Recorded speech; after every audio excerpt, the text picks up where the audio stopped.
आज की हमारी ये क्लास क्या था राजस्थान का पुराना नाम, राजस्थान का नाम किसने दिया, अर्थात राजस्थान का नामकरण सीधा क्लास में ही याद होगा, गारंटी है दोस्तों। रीट एग्ज़ाम की तैयारी करने वाले जल्दी से जल्दी जुड़ जाएं। हेलो दोस्तों, नमस्कार। मैं राजेंद्र प्रजापति स्वागत करता हूं आपका हमारे YouTube channel geography bye Rajendra Prajapati पर। तो दोस्तों, आज की हमारी क्लास बहुत विशेष होने वाली है। इस क्लास में हम जो चर्चा करने वाले हैं वो राजस्थान के नामकरण की चर्चा करने वाले हैं दोस्तों, कि राजस्थान का नामकरण जो है किस तरीके से, कहाँ और किस प्रकार किया गया, इसकी चर्चा आज की हमारी इस क्लास में होगी। और बाकी राजस्थान के नामकरण से संबंधित हमारी दोस्तों क्लास दोबारा भी आपको देखने को मिलेगी। तो देखिएगा दोस्तों, राजस्थान के नामकरण को किस तरीके से बढ़ाया गया है। दोस्तों, अगर हम इस नामकरण की बात करें तो नामकरण के अंतर्गत देखिएगा, अगर नामकरण में बात करें तो नामकरण में सबसे पहले हम वेदों की बात करें, यानी वेद की बात करें। आपसे पूछे कि वेदों में राजस्थान को क्या कहा गया है। वेद के बाद दोस्तों हम अगर रामायण की बात करें, और आप जानते हैं ना, रामायण के तो जो रचयिता है महर्षि वाल्मीकि जी हैं, ये भी आपको बताया दोस्तों, महर्षि वाल्मीकि। फिर नेक्स्ट दोस्तों, रामायण के पश्चात जो है हम अगर महाभारत की बात करें, और महाभारत के बाद में दोस्तों अगर हम मरुस्थल के कारण बात करें कि मरुस्थल के कारण भी राजस्थान को कुछ नामों से जाना गया है दोस्तों। और उसके बाद दोस्तों हम जो है जॉर्ज थॉमस की बात करें, और जॉर्ज थॉमस के बाद दोस्तों हम जो है कर्नल जेम्स टोड की बात करें, और कर्नल जेम्स टोड के बाद दोस्तों जो है हम एक शिलालेखों की बात करें या शिलालेख की बात करें, तो यहां से भी काफी सारे प्रश्न आपको जो है एग्जाम में मिलते हैं। तो दोस्तों देखिएगा, तो वेदों की बात करें, और वेदों में भी अगर हम ऋग्वेद की बात करें, ऋग्वेद में हमारे राजस्थान को दोस्तों जो है ब्रह्मावर्त कहा गया है। बोलो क्या कहा गया है? ब्रह्मावर्त कहा गया है। आपके सटीक से प्रश्न बनेगा कि वेदों में राजस्थान को क्या कहा गया है, तो भी आंसर दोस्तों ब्रह्मावर्ती होगा। लेकिन अगर वेद में भी अगर वो ऋग्वेद का जिक्र करे तब भी आपका आंसर दोस्तों जो है ब्रह्मावर्ती होगा। रामायण के महर्षि वाल्मीकि की बात करें तो रामायण में महर्षि वाल्मीकि ने जो मरुस्थल के कारण, दोस्तों मरुस्थल के कारण जो है राजस्थान को मरु कांतार की संज्ञा दी है दोस्तों, मरु कांतार कहा है। महाभारत की बात करें तो महाभारत की जो है, मैं यहाँ पर क्वेश्चन मार्क लगा रहा हूँ, आपको इसका जवाब देना है, वरना अगली क्लास में हम इस बारे में जरूर चर्चा करेंगे। मरुस्थल के कारण बात करें दोस्तों, तो मरुस्थल के कारण हमारे प्रदेश को मरुदेश कहा गया है दोस्तों, मरु प्रदेश कहा गया है दोस्तों, ठीक है, मरुदेश कहा गया है, मरुवार कहा गया है दोस्तों। मरुदेश के दो, मरु प्रदेश के दो और मरुवार के दो, ये सभी नाम मरुस्थल के कारण दोस्तों हमारे राजस्थान को कहा गया है। जॉर्ज थॉमस की बात करें तो जॉर्ज थॉमस से तो कई बार एग्जाम में भी प्रश्न बनते हैं कि जॉर्ज थॉमस ने 1800 ईस्वी के अंतर्गत जो आयरलैंड से हमारे राजस्थान के अंतर्गत आया था। बाकी इसकी पूरी जानकारी हम हमारी आने वाली वीडियोज में आपको मिलेगी कि जॉर्ज थॉमस ने किस तरीके से राजस्थान की यात्रा की। तो देखिएगा दोस्तों, जॉर्ज थॉमस ने 1800 ईस्वी में जो आयरलैंड का निवासी था, इसने दोस्तों हमारे राजस्थान को जो है राजपूताना कहा है। ध्यान रखना दोस्तों, एग्जाम में कई बार पूछता भी हो कि राजपूताना शब्द का जनक कौन है दोस्तों, तो फिर आंसर हमारा जो है जॉर्ज थॉमस होगा। जॉर्ज थॉमस कब राजस्थान के अंदर आया? ये भी 1800 में आया है। जॉर्ज थॉमस कहाँ का निवासी है दोस्तों, तो फिर आपका जो उत्तर है वो आयरलैंड हो जाएगा। कर्नल जेम्स टोड की बात करें दोस्तों, तो कर्नल जेम्स टोड ने हमारे राजस्थान को, यानी हम कहें हमारे प्रदेश को जो है राजस्थान शब्द दिया है। यानी राजस्थान शब्द के जनक के दो, जन्मदाता के दो, पिता के दो, सभी का उत्तर जो दोस्तों कर्नल जेम्स टोड ही होगा। कर्नल जेम्स टोड हमारे इंग्लैंड के हैं दोस्तों। कहां से हैं दोस्तों? इंग्लैंड से हैं। शिलालेखों की बात करें तो शिलालेखों में तो मेरे दोस्तों वसंतगढ़ का सबसे इंपॉर्टेंट शिलालेख आता है दोस्तों, वसंतगढ़ का शिलालेख। और आज ही की क्लास में हम वसंतगढ़ के शिलालेख की भी चर्चा करेंगे। और वसंतगढ़ के शिलालेख में हमारे क्षेत्र को या हमारे प्रदेश को दोस्तों जो है हम कहें तो वो आपके राजस्थानादित्य कहा गया है दोस्तों। क्या कहा गया है? राजस्थानादित्य कहा गया है दोस्तों, राजस्थानादित्य कहा गया है। राजस्थानादित्य जो है राजस्थान और आदित्य दो शब्दों से मिलकर बना है दोस्तों। और आदित्य का अर्थ होता है जिसके समान कोई दूसरा ना हो, या फिर हम कहें सूर्य। तो कहते हैं कि राजस्थानादित्य जो शब्द है ये वसंतगढ़ की शिलालेख में मिलता है, और वसंतगढ़ का शिलालेख जो है हमें सिरोही जिले से मिला है। बाकी माउंट आबू सिरोही से मिला है। इसकी जानकारी आज की क्लास में हम आपको देने वाले हैं। तो हमने जितनी भी चर्चाएं की दोस्तों जितनी भी चर्चाएं हमने की है सब आपके सामने है कि वेदों में राजस्थान को ऋग्वेद कहा गया है, यानी सॉरी वेदों में अगर ऋग्वेद की बात करें तो यहाँ पर राजस्थान को ब्रह्मावर्त कहा गया है। रामायण की बात करें महर्षि वाल्मीकि ने दोस्तों मरुकांतार कहा है। महाभारत की बात करें तो इसका मैंने कहा है ना अगली क्लास में आपको मिल जाएगा, ठीक है। आप कमेंट बॉक्स में जरूर बताएं, वरना आपकी जो हमारी अगली क्लास होगी उसमें आपको 100% इसका उत्तर मिलेगा दोस्तों, ठीक है। फिर मरु के कारण बात करें कि मरुस्थल के कारण हमारे प्रदेश को क्या कहा जाता है, तो ध्यान रखना दोस्तों मरुदेश कहा जाता है, मरु प्रदेश कहा जाता है और मरुवार कहा जाता है। जॉर्ज थॉमस ने हमारे राजस्थान को दोस्तों 1800 ईस्वी में जो आयरलैंड का रहने वाला था उसने हमारे राजस्थान को दोस्तों राजपूताना कहा है। कर्नल जेम्स टोड की बात करें तो कर्नल जेम्स टोड जो है वो हमारे राजस्थान के इतिहास का पितामह साहब है हमारे, और एक विदेशी व्यक्ति ने हमारे राजस्थान को इतना कुछ दिया है और क्या क्या दिया है ये जो है हम आपको अगली क्लास में बताएंगे। तो कर्नल जेम्स टोड ने राजस्थान को जो हमारे प्रदेश को जो है राजस्थान कहा है। ध्यान रखना राजपूताना का जनक जॉर्ज थॉमस है, राजस्थान शब्द का जनक कर्नल जेम्स टोड है। कर्नल जेम्स टोड ने एक किताब लिखी थी दोस्तों 1829 में, the annals and antiquities of Rajasthan, उसमें ये राजस्थान शब्द आपको मिला था। तो हालांकि मैं आपको बता रहा हूं ना कि हमारी नामकरण से संबंधित 3-4 क्लासें आने वाली है, ये नामकरण की हमारी पहली क्लास है। इसके बाद की जो कक्षाएं हैं आप अगर रेगुलर अटेंड करेंगे तो आपको पूरा टॉपिक समझ में आएगा। शिलालेखों की बात करें दोस्तों तो वसंतगढ़ का जो शिलालेख है इसमें राजस्थान हमारे प्रदेश को राजस्थानादित्य कहा गया है, और वसंतगढ़ का शिलालेख दोस्तों हमें सिरोही जिले से मिला है। तो मैंने आपको रिपीट भी करवा दिया है और मैंने आपसे एक प्रश्न भी पूछ लिया है कि हमारे महाभारत में जो है हमारे प्रदेश को किस नाम से पुकारा गया है दोस्तों, तो इसका जवाब हमारे कमेंट बॉक्स में आप जरूर दें, वरना मैं आपको अगली क्लास में जरूर दूंगा। क्योंकि होता क्या है अभी मान लीजिए मैं आपको बता दूंगा, लेकिन एक्चुअली आप इसे ढूंढेंगे सर्च करेंगे या हम कहें कि अपने मित्रों से पूछेंगे तो आपको इसका जो उत्तर है वो एकदम करेक्ट मिल जाएगा, ठीक है। तो दोस्तों ये आपको जरूर ध्यान रखना है कि महाभारत में हमारे प्रदेश को क्या कहा गया है, क्योंकि देखो जिज्ञासु प्रवृत्ति अगर सीखने की आपके अंदर जिज्ञासा है तो आप जरूर से जरूर बहुत कुछ सीख सकते हैं दोस्तों, ठीक है। तो आप इसका स्क्रीनशॉट ले लीजिए, इसे लिख लीजिए, फिर हम आगे बढ़ते हैं दोस्तों, ठीक है। ये राजस्थान का नामकरण है और हम अब बात करें, हाँ दोस्तों तो हम दोबारा जुड़ चुके हैं। अब हम चर्चा करने वाले दोस्तों वसंतगढ़ का शिलालेख, ठीक है। हमारी नामकरण वाली क्लास ही चल रही है और हम वसंतगढ़ का शिलालेख इस बारे में जो है चर्चा कर रहे हैं। तो ध्यान दीजिएगा दोस्तों वसंतगढ़ का शिलालेख क्या है, कहाँ से मिला है और किस तरीके से ये जो है एक अपना महत्वपूर्ण और विशेष स्थान रखता है राजस्थान के इतिहास के अंतर्गत। तो देखिएगा दोस्तों वसंतगढ़ के शिलालेख की बात करें तो वसंतगढ़ का शिलालेख दोस्तों हमें माउंट आबू सिरोही से मिला है। ध्यान रखना दोस्तों ये हमें माउंट आबू सिरोही से मिला है और जिस गांव से मिला है उस गांव का नाम है दोस्तों वसंतगढ़। ध्यान रखना दोस्तों ये वसंतगढ़ गांव से मिला है, वसंतगढ़ गांव से मिला है, अतः इसे वसंतगढ़ का शिलालेख कहते हैं।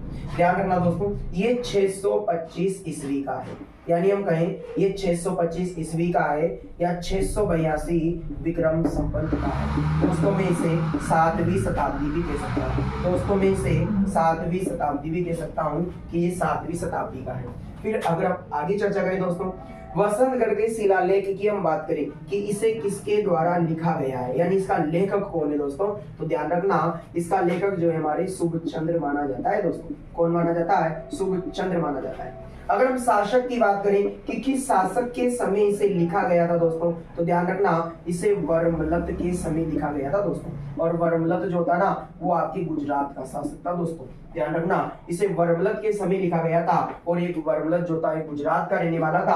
और ध्यान रखना दोस्तों इस गुजरात का तो था लेकिन ये चावड़ा वंश का शासक था दोस्तों। ध्यान रखना ये चावड़ा वंश का शासक था आपके वर्मलत।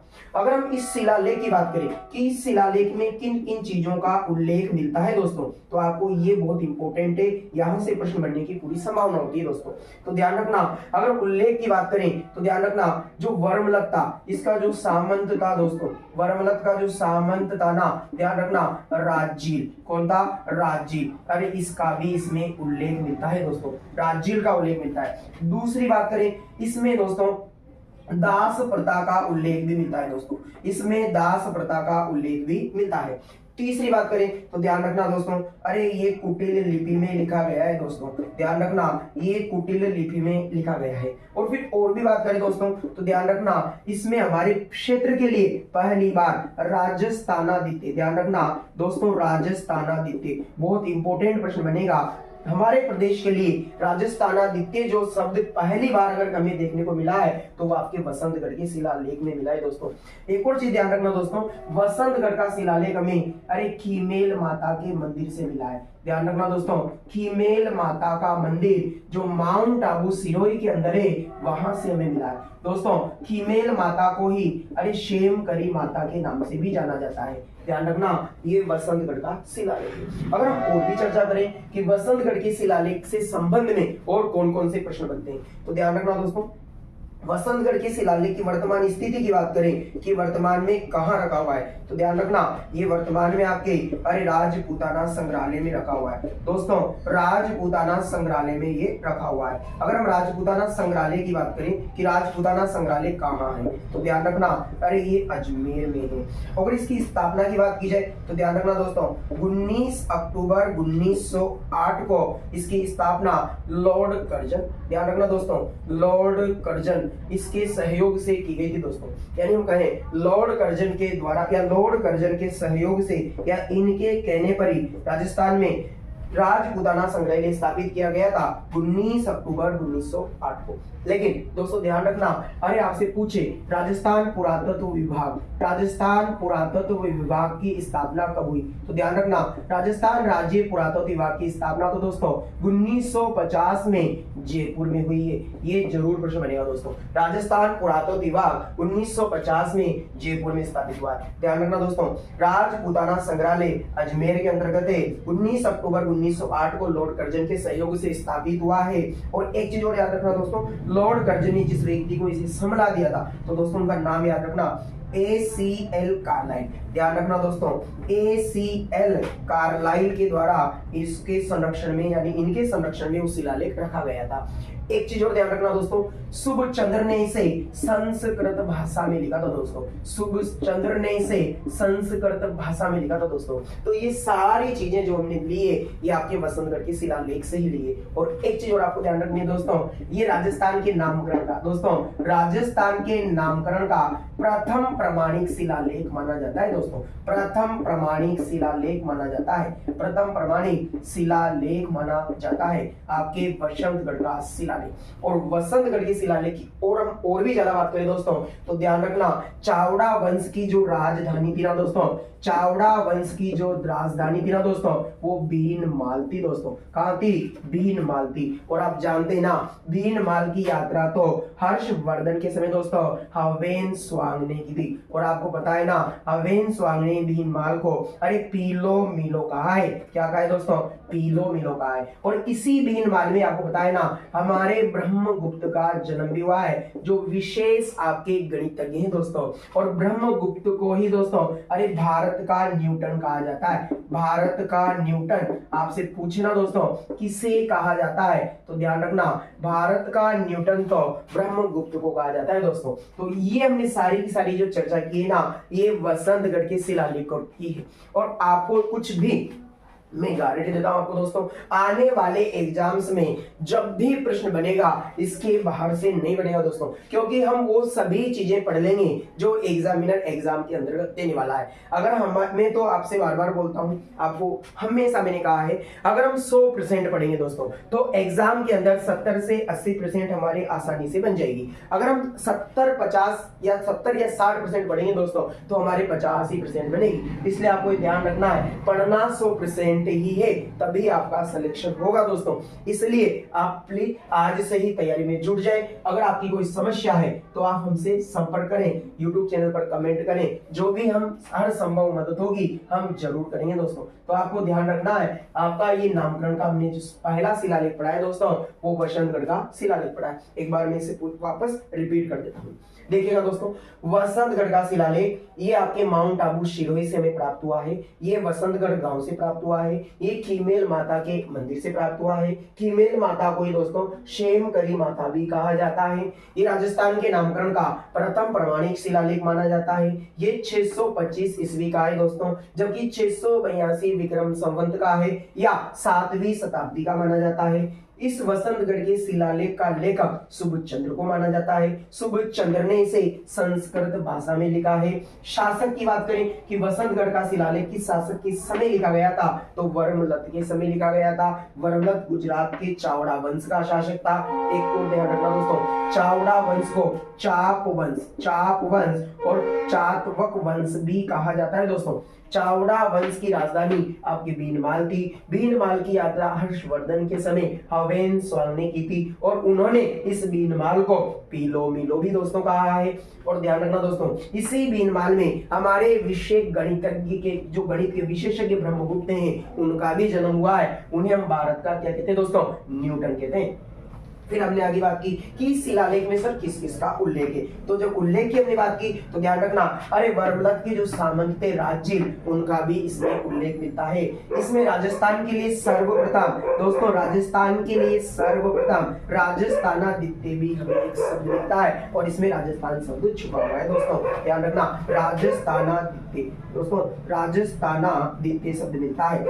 फिर इसमें हमने बात की, इसमें दास प्रथा का उल्लेख है, ये कुटिल लिपि में लिखा गया है। दोस्तों वर्तमान स्थिति की बात करें तो वर्तमान में ये राजपूताना संग्रहालय अजमेर में है। राजपूताना संग्रहालय की स्थापना दोस्तों 19 अक्टूबर 1908 को हुई है, लॉर्ड कर्जन के सहयोग से की है और ऐसे कार्लाइल के द्वारा जो इसको संभाला गया था। दोस्तों तो ये सारी चीजें हमने जो पढ़ी है। एक चीज और भी दोस्तों, राजस्थान पुरातत्व विभाग की स्थापना 1950 में जयपुर में हुई है। दोस्तों तो ये हमने सारी जो चर्चाएं की है ना, ये वसंतगढ़ के शिलालेख को लेकर की है। आने वाली क्लास में हमारे नामकरण से संबंधित आपको और भी कक्षाएं मिलने वाली है। तो आपको कैसी लगी हमारी क्लास, ये आप हमें कमेंट बॉक्स में जरूर बताएं। तो दोस्तों हम हर संभव आपकी मदद करने के लिए तैयार हैं। हम आपको वो चीजें लगभग हम सभी वो चीजें आपको देने का प्रयास करेंगे जो आने वाली शिक्षक भर्तियों में जो प्रश्न बनने वाले हैं, या हम यूं कहें, चाहे वो मेरा ये मानना है दोस्तों कि बीएसटीसी से लेके बड़े से बड़े लेवल एग्जाम तक अगर आप किसी भी एग्जाम को दे रहे हैं तो फिर प्रश्न हमारे नोट्स से आना चाहिए दोस्तों, और आपको ऐसा एहसास जरूर होगा जब रेगुलर आप हमसे जुड़े रहेंगे। बहुत बहुत धन्यवाद दोस्तों,